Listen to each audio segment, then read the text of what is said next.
बिहारी श्री हरिदास। राधे राधे दोस्तों, मैं हूँ दीक्षा और आप सभी का बहुत स्वागत करती हूँ अपने चैनल दीक्षा विद स्टोरी में।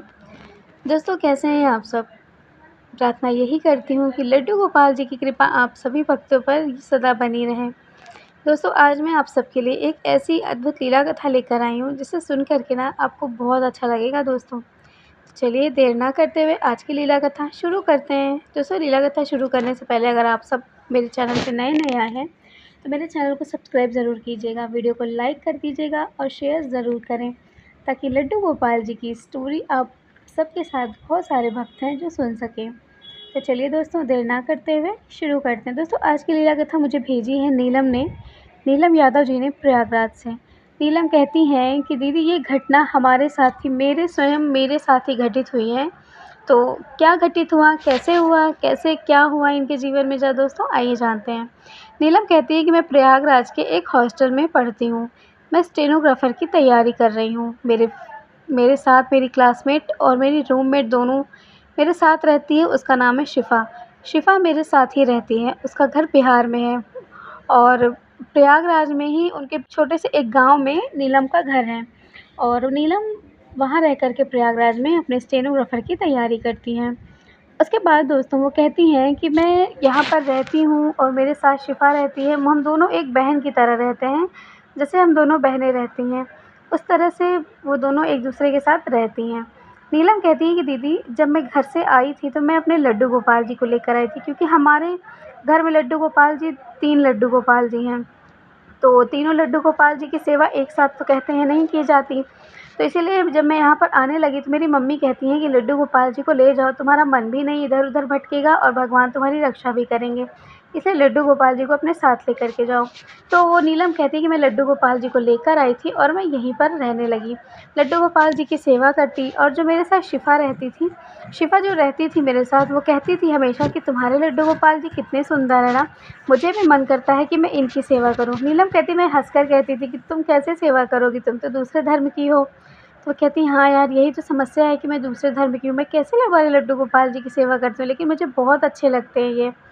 इस तरह से फिर जब नीलम कभी पीरियड्स में होती थी, इनके पीरियड्स वगैरह आ जाते थे, तो वो हमेशा यही कहती थी शिफ़ा से कि चलो अब तुम्हारी बारी आ गई है लड्डू गोपाल जी की सेवा करने से। और शिफ़ा भी खूब खुश होकर के लड्डू गोपाल जी की सेवा किया करती थी।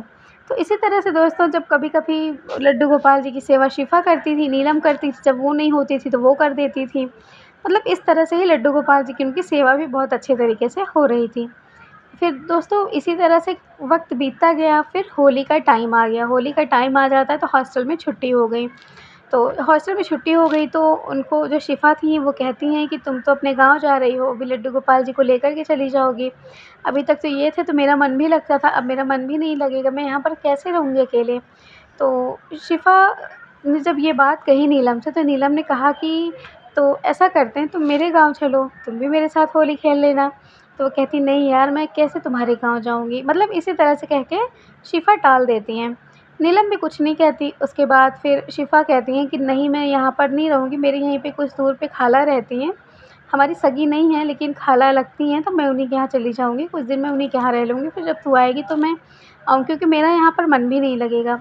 तो ये सोच कर के, सुन कर के कहती हैं नीलम कि तुम ऐसा करो, तुम अपने बैग पैक करो, तुम मेरे साथ मेरे गाँव चलो। मेरे गाँव में ना बहुत अच्छी होली होती है। तुम चलो मेरे साथ, तुम्हें बहुत अच्छा लगेगा। तो ये सुन कर के शिफ़ा कहती हैं कि ठीक है, अगर तुम कह रही हो तो मैं चलती हूँ। तो थोड़ा शिफ़ा मतलब जाने के लिए हिचक रही थी, लेकिन नीलम ने उनको समझाया कि कोई बात नहीं, ये तुम ये सोच के मत हिचको कि तुम मुस्लिम धर्म की हो। कुछ किसी को हमें वहाँ बताना थोड़ी है कि तुम किस धर्म से हो। बस तुम्हें तो मेरे साथ चलना है मेरी सहेली बनकर। तो वो कहती है ठीक है। फिर इसी तरह से दोस्तों नीलम और शिफ़ा पहुँच जाती हैं अपने गाँव, अपने घर। घर पहुँचती हैं, घर में जो मतलब माता-पिता जो उनके थे, उनके मम्मी थे, पापा थे, उनकी दादी थी, देख कर के खुश हो जाती हैं कि चलो कम से कम नीलम अपनी फ्रेंड को लेकर आई है। मतलब सारे लोग खुश थे, किसी ने कुछ भी नहीं कहा। उसके बाद वो जो लड्डू गोपाल जी थे, वो नीलम ने दे दिए अपने घर में रखने के लिए। उनकी मम्मी रख देती हैं मंदिर में ले जाके। लेकिन जब शिफ़ा की नज़र सामने के मंदिर में पड़ती है, तो वो देख कर के हैरान रह जाती हैं। वो कहती हैं कि इतने सारे लड्डू गोपाल जी! वो भी यहाँ पर 2-2 लड्डू गोपाल जी, इतने सारे भगवान जी थे। वो कहती हैं, हाँ, हमारे घर में 3 लड्डू गोपाल जी थे, 1 मैं लेकर आ गई थी और 2 लड्डू गोपाल जी मेरी मम्मी सेवा करती हैं। और वो राधा रानी को देख कर के कितना खुश हो जाती हैं शिफ़ा, कहती हैं कि अरे! ये कितनी सुंदर हैं, इन्होंने इनके बाल कितने अच्छे हैं। मतलब उनके 2 लड्डू गोपाल जी राधा रानी जी थे, थोड़े बड़े-बड़े थे। उसके बाद नीलम बहुत मतलब कहती हैं, बताती हैं सबके बारे में, अपने घर में कौन है, कौन नहीं, क्या-क्या है, सब कुछ बताती हैं। उसके बाद शाम को गुजिया वगैरह बनती है, नीलम और शिफ़ा दोनों हेल्प करती हैं बनाने में। फिर दूसरे दिन होलिका आ जाता है। होलिका आ जाता है तो मतलब उनके घर में ये नियम था कि सबसे पहले लड्डू गोपाल जी को फूलों की चौकी पे बिठाया जाता है। सबसे पहले हम लड्डू गोपाल जी को रंग लगाते हैं, उसके बाद हम खुद रंग लगाते हैं।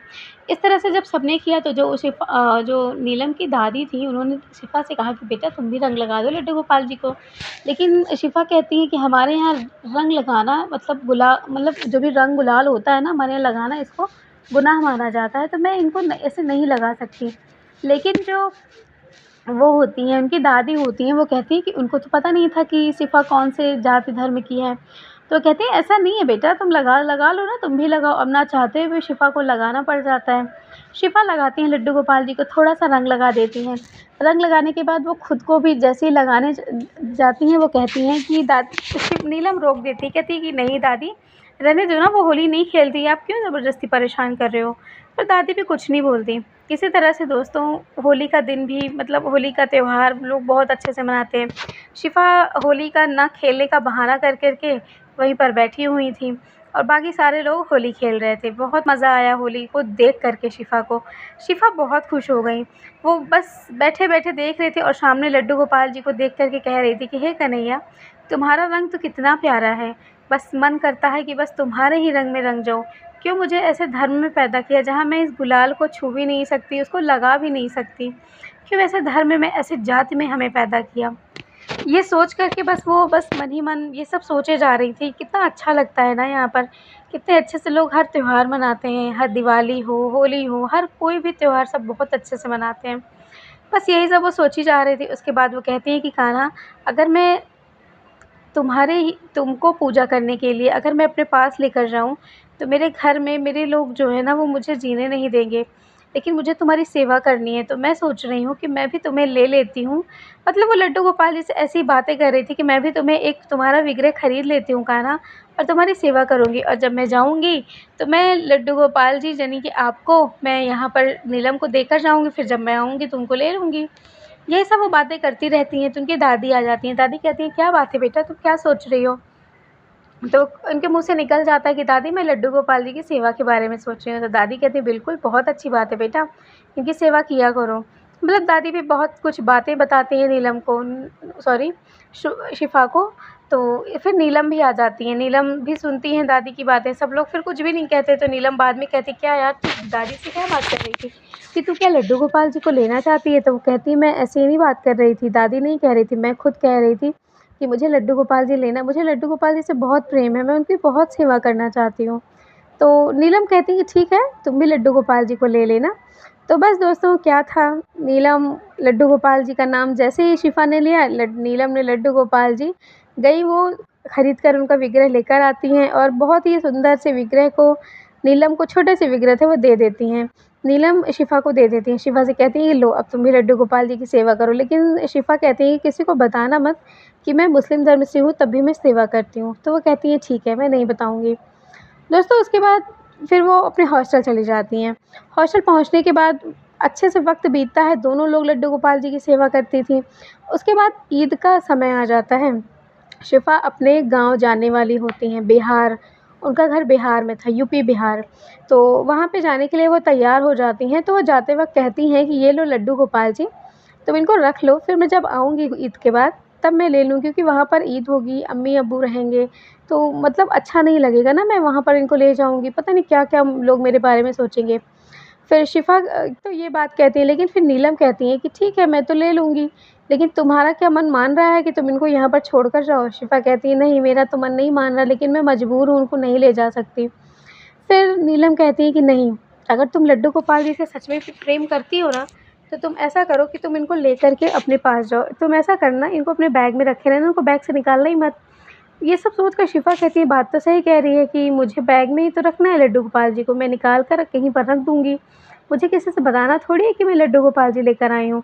ये सोच के खुश हो जाती हैं शिफ़ा और लड्डू गोपाल जी को लेकर अपने शहर की तरफ निकल जाती हैं। अपने जब गाँव बिहार में उनका छोटा-सा एक गाँव जहाँ पर वो रहती थीं, वहाँ पर जब वो पहुँचती हैं, उसके बाद वहाँ पर मतलब लोग तैयारियाँ कर रहे थे सारी चीज़ों की, तो उनके अम्मी-अब्बू भी देख के उनको खुश हो जाते हैं। उसके बाद वो उनकी अम्मी जो थीं, वो कहती हैं कि बेटा तो बहुत वक़्त के बाद तुम आई हो। मतलब इस तरह से वो दोनों एक-दूसरे से बातें करती हैं। फिर वो उनके जो पिताजी होते हैं वो ना बहुत ज़्यादा मानते हैं शिफ़ा को, बहुत ज़्यादा।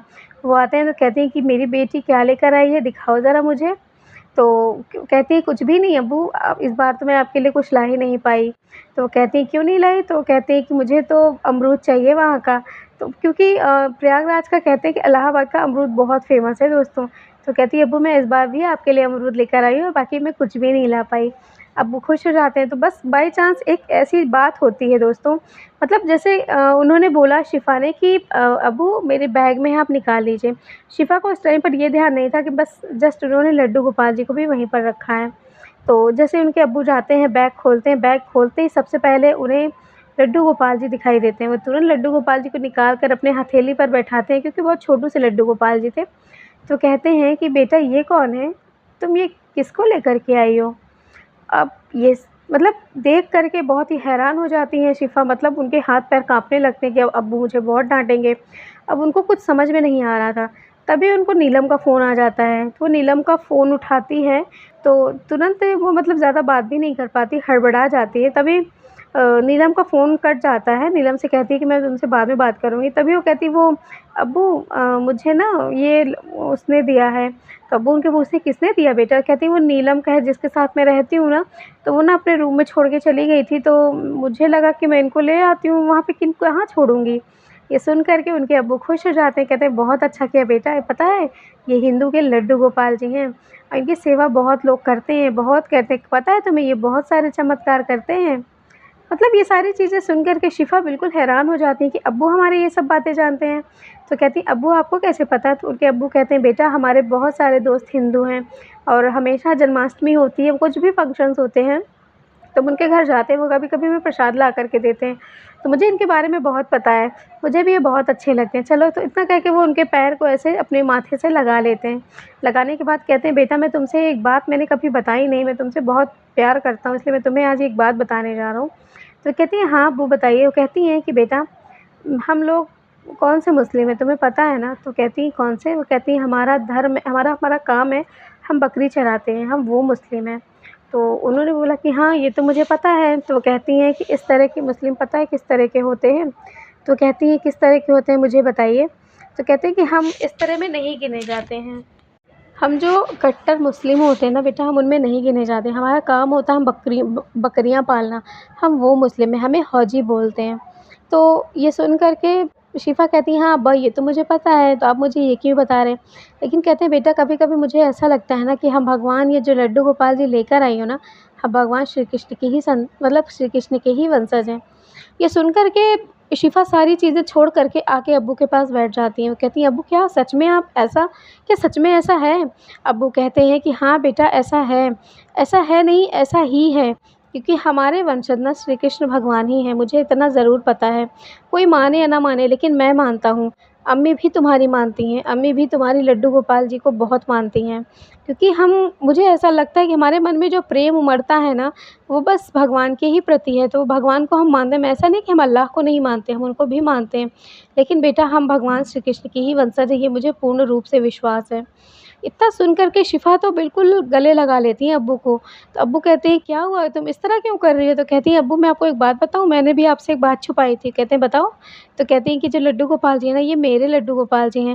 मेरी फ्रेंड है वहाँ पर एक नीलम, वो लड्डू गोपाल जी की सेवा खूब करती थी। तो मेरा भी मन हुआ कि मैं भी लड्डू गोपाल जी की सेवा करूँ, तो इसलिए मैंने भी खरीद लिया।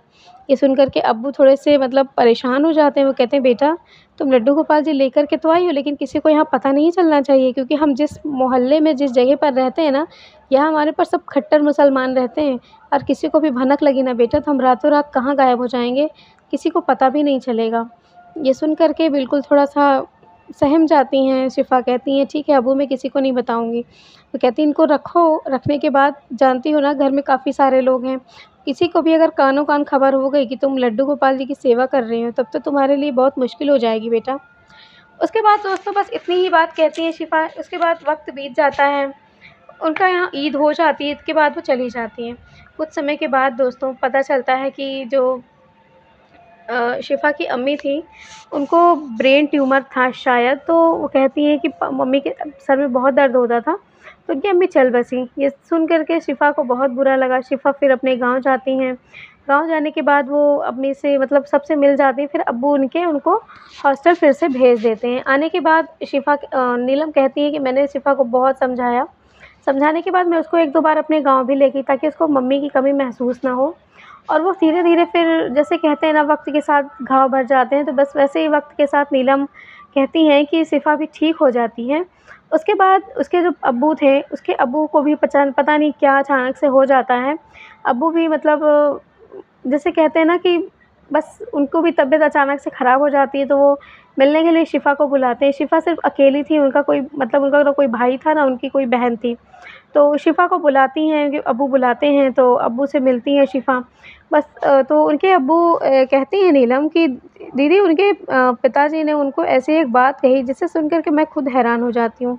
वो कहती हैं शिफ़ा से कि बेटा मैंने तुम्हें एक दिन एक बात बताई थी ना कि हम भगवान श्री कृष्ण के वंशज हैं। तो बस मैं तुमसे इतना कहना चाहती हूँ, मतलब वो कहती हैं शिफ़ा से, वो कहती हैं मैं तुमसे बस इतना कहना चाहती हूँ बेटा कि तुम कहीं भी किसी से भी कहीं भी किसी धर्म में शादी नहीं करोगी, तुम सिर्फ़ हिंदू धर्म में शादी करोगी। जो भी हिंदू होगा, जो भगवान श्री कृष्ण की सेवा करता होगा, तुम उन्हीं में शादी कर लेना। ये सुन कर के शिफ़ा हैरान हो जाती है, वो कहती है अब्बू आप कैसी बातें कर रहे हैं? हम मुस्लिम धर्म से हैं तो कौन करेगा इस तरह से हमसे शादी?